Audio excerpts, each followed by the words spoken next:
All right, hello. Today we are going to talk about how to edit your photos in Lightroom. And again, I will explain that editing your photos is like your grandma's pie recipe. Grandma makes the best pie crust in the world. You do not mess with her recipe. But maybe you need to add 10 minutes because your oven works differently, or maybe you feel like being a little wild and you want to add some rosemary to your strawberry rhubarb pie. You can add little edits, little spices, but if grandma's pie crust recipe is solid, you just don't need to do a lot.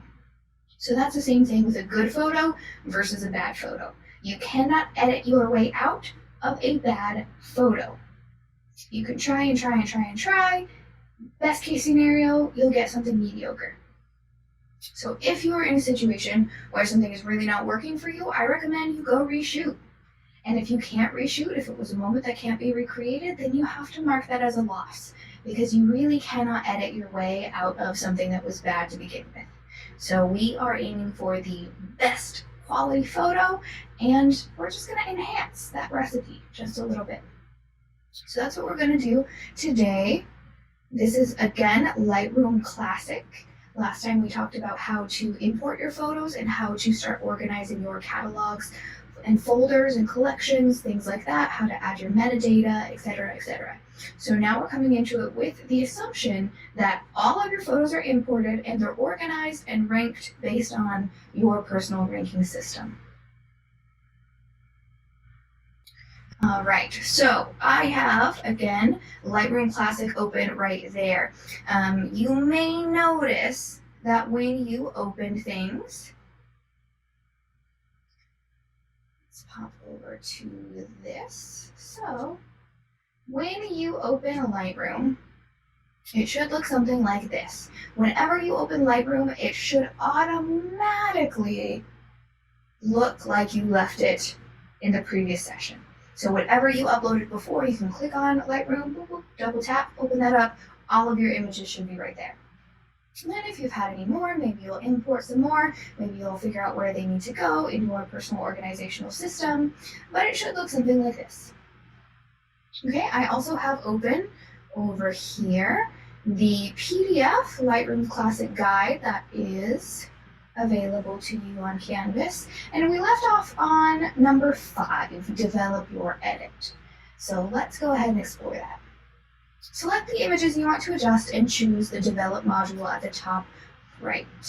Okay, so I am using the same images that I was working with last time, but I decided to organize them a little bit differently. I created one folder to house all of them. Again, this is The Sacred G's is the name of the dance performance that I was photographing. And then I made a subfolder. The way that I did that, just as a refresher, I hit the plus button, add subfolder, and then I said to edit. So those are my favorite ones. I also ranked them pretty highly, a 5, a 4, and a 4. So if I wanted to go by star ranking system, I could do that down here in Smart Collections. And I just decided to make a subfolder for what I wanted to edit today. So I'm going to click on this one first. I'm going to hit the develop button. Okay, and I preset this, but when I was browsing these a little earlier, they ended up being real tiny. So in order to make them a little larger, I went ahead and selected this single view button at the bottom. And I can collapse this window right here by using this arrow at the side. So that helps me get that image nice and big in the middle of the screen. If I need to zoom in, I can do Control or Command plus. That will zoom in, and Command minus, if you're on a Mac, will zoom out. Okay, so that will be very, very helpful to you. And you can navigate by grabbing and dragging to different areas of the image.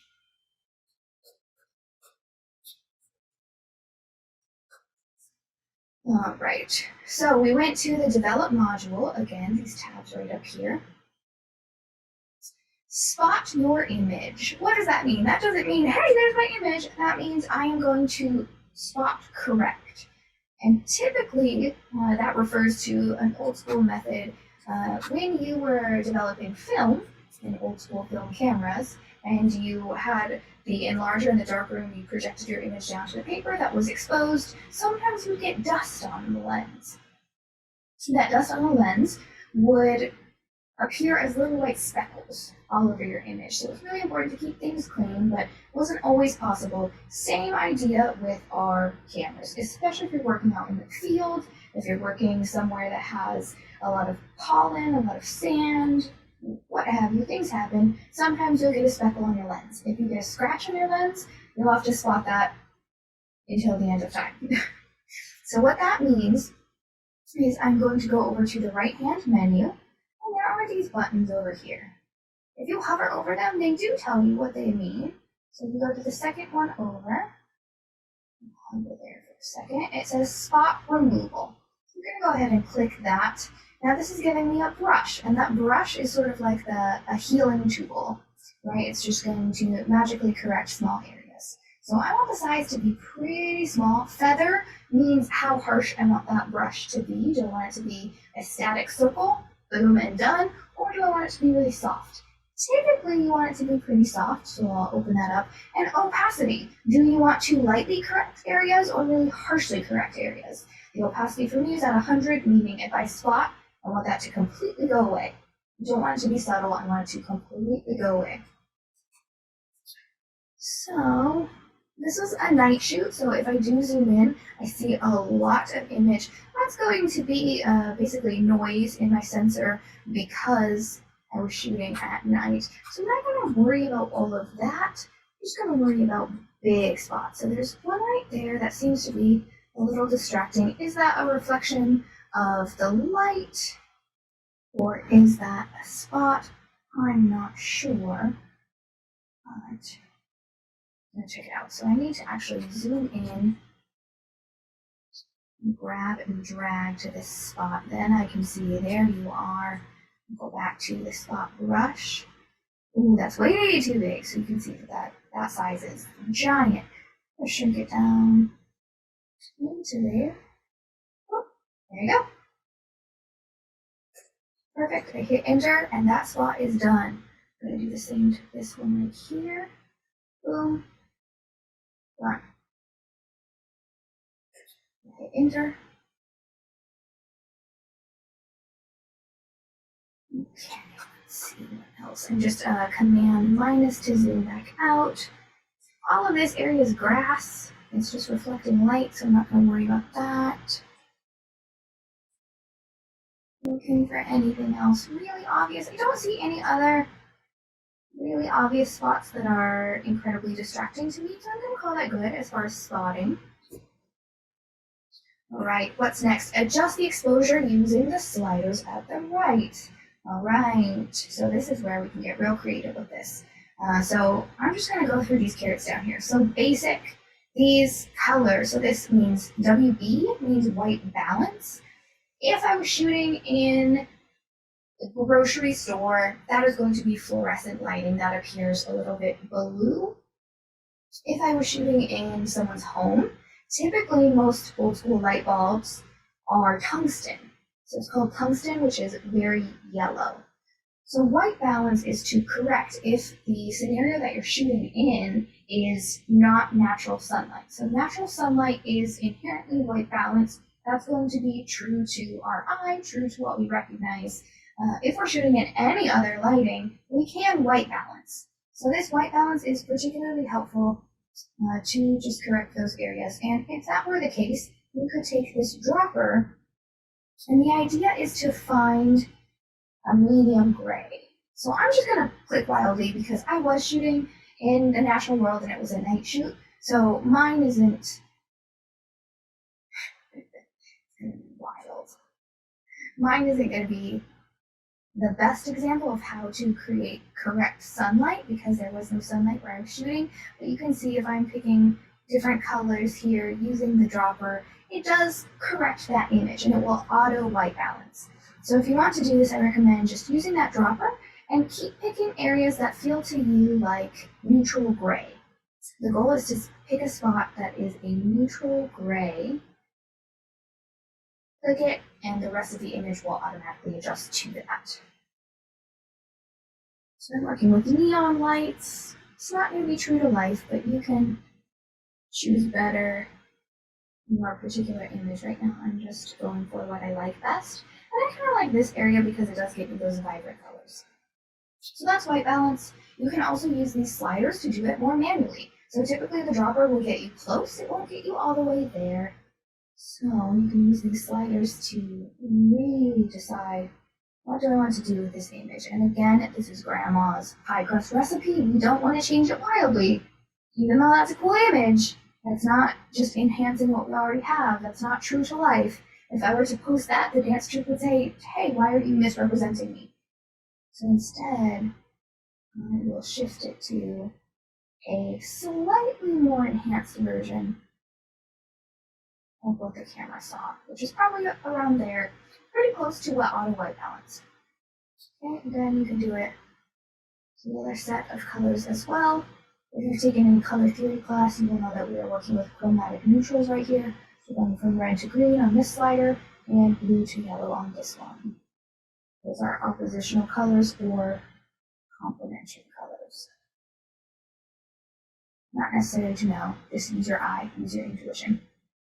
Next slider, exposure. So this is how much light is coming into the image. If I drag it all the way down, way too bright, because I was working at night and because I really want to highlight the light parts of the image, I might bump up the exposure just a little bit, but I will caution you that if you try to bump it up way too much, it starts to look like a bad photocopy, right? So be really delicate with exposure. It starts to get obvious if you try to get too wild with it. So I'm gonna leave it about there. Okay, and contrast, same thing, but with the shadows. And I'm just gonna go ahead and leave that alone. Okay, these ones right here, you can doodle with if you want, feel free to explore. That's just a more delicate way of doing what we already did up there, so I won't talk through those, but if you want to explore them, please do. Same thing with most of these here, except I will mention saturation. People often want to take this saturation and pull it all the way and say, wow, I took a wildly bright image, the colors are amazing and I love it. It looks fake more often than not. So do try to contain yourself. Sometimes I have this impulse too, but we really just have to rein it in. Grandma's recipe, don't mess with it. Be really delicate with adding saturation. Even in this shoot, which is already wild and unnatural, I'm not going to bump that saturation up to 100. I'm going to just slightly enhance what I have already, and maybe leave it around 15. Okay? Done for that. So that is basically the basic edits that you can and probably want to do. You could be totally done after this, and with just those simple edits, you would have a great image. Okay, adjust your color balance, we talked about that. Adjust your contrast. This is saying that you should use the tone curve, which is something a little bit different. So it is this right here, the next slider. So I just clicked on that menu, clicked the little down arrow, and it brought me to this tone curve. So what this does is it's a more nuanced way of adjusting your lights and shadows. Okay, so instead of one slider bar, well, I have kind of one variable that I'm manipulating, this one gives me way more options. So I can go ahead and click anywhere I want to within that curve. So I'm clicking and dragging that. And if I click in different points, I can click and drag that. I can make as many points as I want to, and it will adjust different parts of the image. So if I want my shadows to be very, very dark, I can.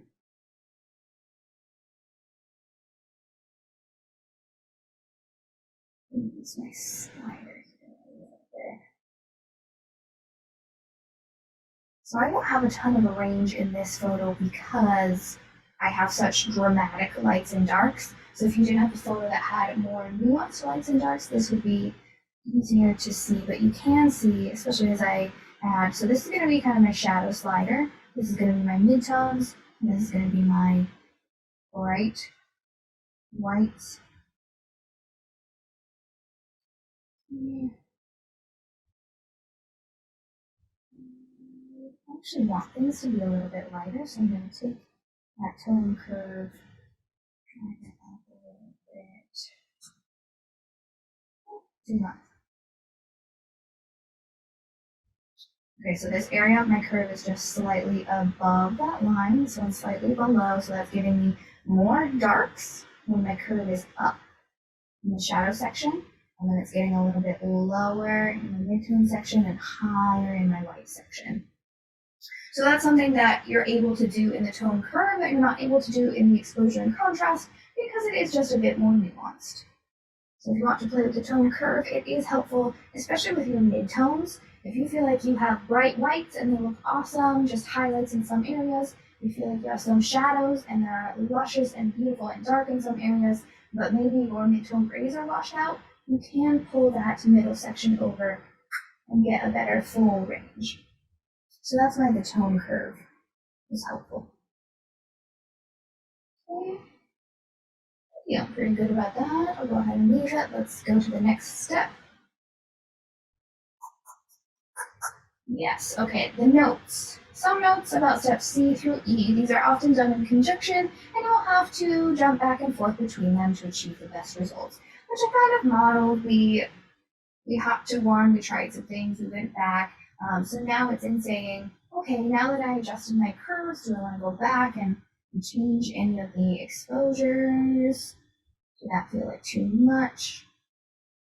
You want to really highlight some of those individual lights now that I adjusted some of those midtones and they're appearing as individual lights more than they were before. So you can jump back and forth. Feel free to just gently noodle with things and see how it's working. Okay, apply a lens correction if available. Oh my gosh, this will just change your whole photography experience. So every lens that we work with is convex, right? Meaning that the lens itself has a little pane of glass that is sort of the curve, a bubble curve, so to speak. And that's the way that a lens works. When we talked about that, when we talked about how light is refracted and reflected and how our eyes kind of interpret those individual points of light, we need them to be condensed in the lens so that it can then expand onto the film or the sensor or the back of our eyeball.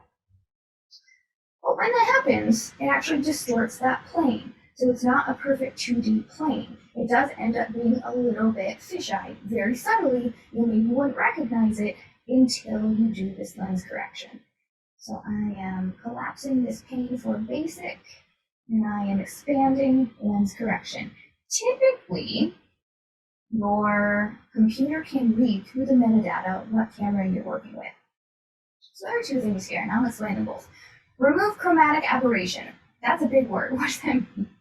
Chromatic aberration is sort of the rainbow around bright lights. Often you get them kind of in sunsets, in reflecting off of the edge of mountains that are in front of the sun. Let's see if you can see it in this picture.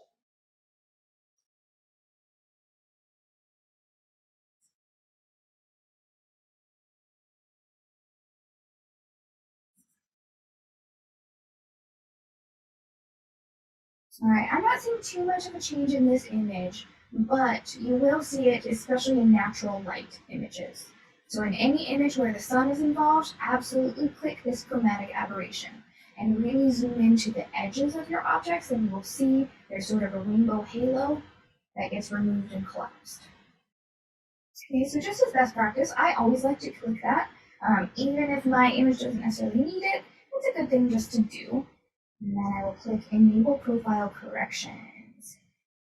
Oh, alright, and this did not detect what camera I took this image with. That's a bummer, but it's okay. We took it with a Canon.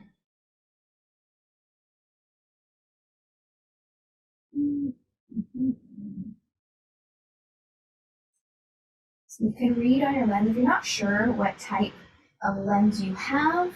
I don't remember which lens I was using at this particular moment, but it probably was the 18-55. It's a pretty standard lens. So I'm going to go ahead and click that. Great.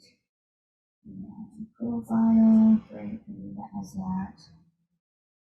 Perfect. Okay, so that's pretty much the settings that I use. Again, if you don't remember or know offhand the make of your lens, it does print that on the lens itself, so just look at it. Sometimes it's on the edge of the lens, or sometimes it's closer to the body of the camera. But and I'll tell you.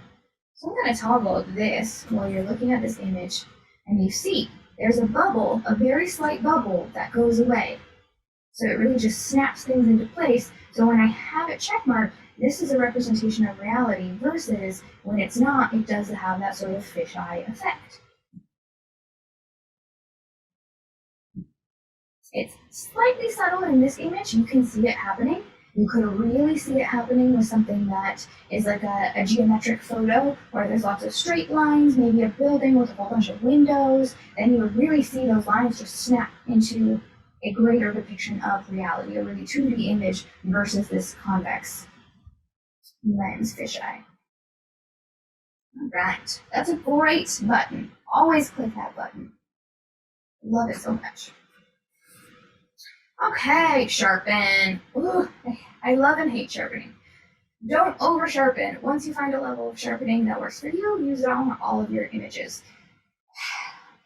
Okay, sharpening, I have a love-hate relationship with because people tend to do it way too much. And when you do it too much, it becomes incredibly obvious. And it does not look good. Okay, so this is in the detail column. I clicked that caret, I expanded it, there's sharpening. Let's zoom in. What does sharpening do? So I'm sliding this amount up, and you see it delineates the edges. So it goes from fuzzy to sharp. But also, when I slide that slider all the way over to extreme sharp, everything becomes really kind of pixelated and fuzzy. It increases the noise of the image. So all of the rest of this nonsense that I don't really want in my image, it increases that as well as increasing the areas that I do like, which are the lights of these dance suits. Okay, so from really far away, it looks great. All of those lights look really vibrant. But as soon as I zoom in to any extent, it starts to just disintegrate. And that's not something that I want. So if you decide to sharpen, I would recommend doing it just very subtly. So really zoom in, take a look at your edges, and sharpen them to just the point that your edges get a little sharper, but you're not increasing all of the extra noise and nonsense that's around it. And this image is actually a great example of that because there is a lot of noise, right? Noise occurs in your camera when it doesn't have enough light, and so your sensor gets misinformation. So it will create different pixelated areas that don't make sense with the rest of the image because it's not getting enough information. And that is when you get noise most often. So I have a lot of noise. I don't want to increase that in at all, but I do want to make these lights just a little more vibrant. So I'm going to leave my sharpening maybe around 6. Okay, I wouldn't go past 10. Don't go past 10 or you start getting a really weird image. So that's my love-hate with sharpening. It is a helpful tool. It just can go south so quickly. So be really delicate when you're using that. Next up, crop. Helpful?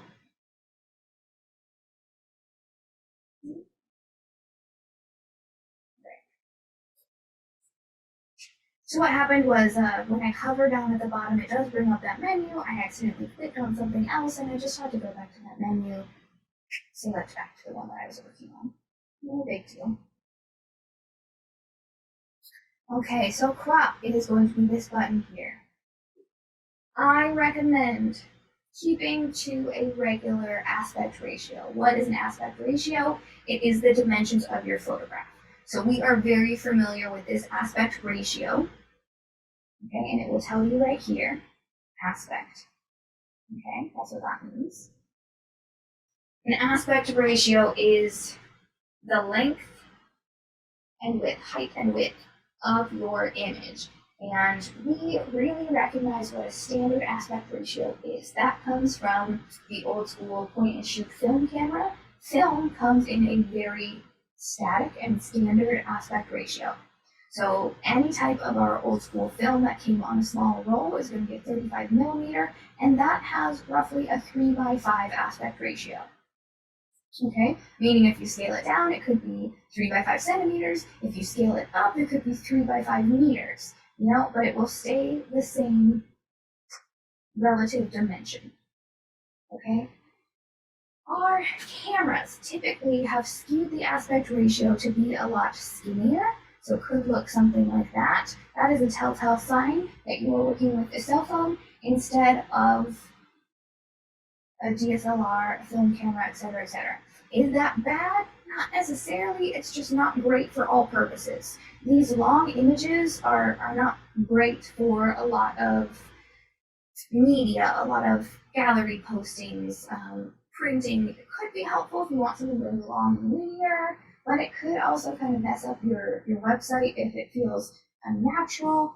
So it really just depends on what you want. Typically in photography, in traditional photography, it is an absolute sin to crop your photos or to mess with an aspect ratio. A lot of people like to make it square, which you probably recognize as more of an Instagram aspect ratio, but that actually comes from what's called a medium format camera, which is a little bit higher quality than the 35mm, the one that a disposable camera that you take to Walgreens and you develop. A medium format actually has film that is square. So Instagram is actually referencing an old school camera type. That is what that is all about. So a lot of people like to make it square in traditional photography. That is an absolute sin. If you did not shoot on a medium format camera, you should not be cropping your images to be a square. It's kind of the rule, kind of the standard. Rules are meant to be broken, so once you have all these tools under your belt and you feel like that lends and makes sense to your concept, it could be allowed. But for now, I will say keep to your aspect ratio, the aspect ratio of a DSLR, which is going to be a 3x5, roughly. So if I'm going to crop, we'll go ahead and drag one corner rather than a side to crop and retain my aspect ratio.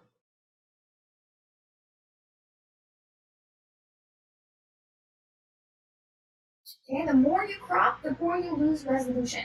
You cannot recreate resolution willy-nilly, so do know that if you really crop in, you can't blow that image up anymore. You can't resize it to be larger than it is. So if you take an image of a whole reel and you really wanted just that section of a lamp, you are going to create yourself a much smaller image. So do know that. Okay, compare using the compare view at the bottom left compared to the other images in your edits that you want to appear consistent. Okay, so I'm hovering now down at the bottom. So it jumps up to all of my other images, and again, we know that we can use different views. So if I hop back to library and I shift click two images, I'm going to go down here to this split view. I'll have two of them on the same screen. I'll collapse this, and I will Command plus, zoom in as much as I can, and now I can see and compare, okay, if these are both in a set, if I'm going to post them on the same web page, or if I'm going to display them on the same wall, I need them to be consistent. So what I'm seeing right now is that this one has much more deep shadows. So if I go in and edit this, I'll probably want to increase those shadows a little bit, while retaining the faces and highlights of these people back here, because that is important to me. I'll maybe brighten things a little bit, just looking at this image versus this one. This one is a little washed out, so I could bump up the saturation a little bit. So as you are submitting a set, those are things to think about. Do they all make sense as a set? You don't want to increase the saturation of one and it's completely purple, and the other one looks great in natural lighting and you didn't change it at all. That will look totally off. We are trying to create a set here. Right, what's next? Boop, boop, boop. Okay, so that's it as far as editing. There are other things that you can do in this program. If you want to play around with them, please do. Totally on your own, though, not mandatory. What I just talked you through is probably completely what you need. No worries. The last thing that I want to show you is really relevant to this project. So that is going to be a contact sheet. So a contact sheet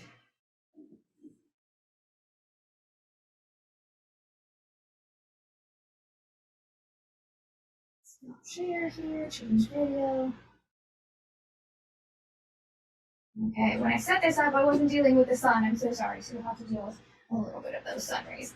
But a contact sheet refers to this old school camera process in that we had film and we had these sheets. We would slide the film into these sheets. So this is the physical film that I have. So this is from an actual sheet that I did. And we look at up here, it was from 2018. When you are in the dark room, you can shine the light down, you make a print just of this film set, and that helps you better see what you are working with. In which case you get something like this. And that is called a contact sheet. Why? Because it is the paper in contact with the film. So I'm not enlarging it, I'm pressing these two things together, exposing it, so that I can see this entire contact sheet. Okay, these are very helpful because I see a better view of that. It's much easier to tell what these photos are looking at this versus looking at this, right? Much harder. Much harder to decipher what's going on here. You can, but it's helpful. It's a helpful tool to have this. Also, in modern day digital photography, that can be helpful if you are sending wedding images to the bride's family. You might put all of your best images on a contact sheet, send them all to the family, and they could check mark which ones are their favorite. And then you would go ahead and edit those ones and touch them and noodle with them. It would take way too much time for you to carefully edit all 500 images or 2,000 images that you took at a wedding. Instead, you can let them pick their favorites, then you can further edit them. It's a time-saving device. It's really helpful both for your professional workflow and also for any commercial photography that you might do. So I did mention having contact sheets. What that for you means is all of the images that you took for your common thread project, including all of your brackets. So remember that the first 50 images needed to be bracketed. Okay, and there's a really easy way that you can do that in Lightroom. So I'll go ahead and show you that.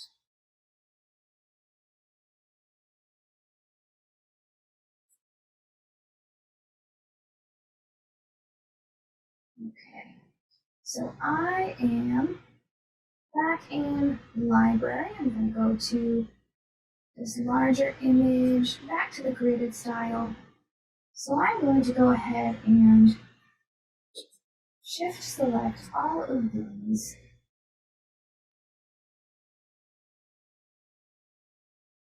And I can go ahead and go to print. So it's this print tab here at the top. So I went to print and it's showing me page 1 of 12. That is all of the images that I had selected. So I had 12. You will have minimum 50. I shift clicked that, shift clicked that. And now I can see, okay, template browser. I'm going to collapse Lightroom templates. I do want, but I want to scroll way down. Okay, so we see 4x5 contact sheet. That's what we are looking for. I'm going to click 4x5 contact sheet, and immediately it will set all of these images into a contact sheet format. Beautiful, perfect, so easy. Okay, and then another really beautiful, awesome thing that Lightroom does for you is you can actually add different data that can show up on your images.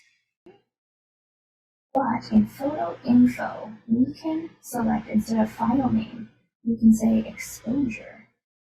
Yeah, that is appearing really tiny down there, but to make it bigger, we can increase that font size, let's say to 16. So this is now hard to see, but really tiny down at the bottom. It's going to be hard to see with this window in window, but there is this information telling me what f-stop and shutter speed I was at when I took each individual photo. So I'll go ahead and zoom in just a second so that you can see that better. Great job, we don't need to worry about right now. Okay, so that was the additional information on contact sheet. Now we're going to go back to this sheet right here. So you will need to turn into the contact sheets and also your 10 images just saved as single files. So I want all of your contact sheets plus your final images saved one by one, just as regular images, regular uploads as you have been doing up to this point. Export your images. Choose the image that you would like to export. This should be an edit of some sort. Click the export image at the bottom left of your screen. a dialog box will appear and you will have to choose what is right for your export. You can export the same images more than once using different settings. Okay. So, for me, I'm actually going to do print, even though I don't actually want to print. So I actually selected printer, and it's saying no printer selected. Yeah, I don't have the printer set up. That's okay. I can actually instead go down to save as PDF. So you're going to save all your contact sheets as a PDF. Okay, you can name that. So this might be common thread, and I'm going to say C1 for contact sheet 1. Okay, they're going to save as PNGs.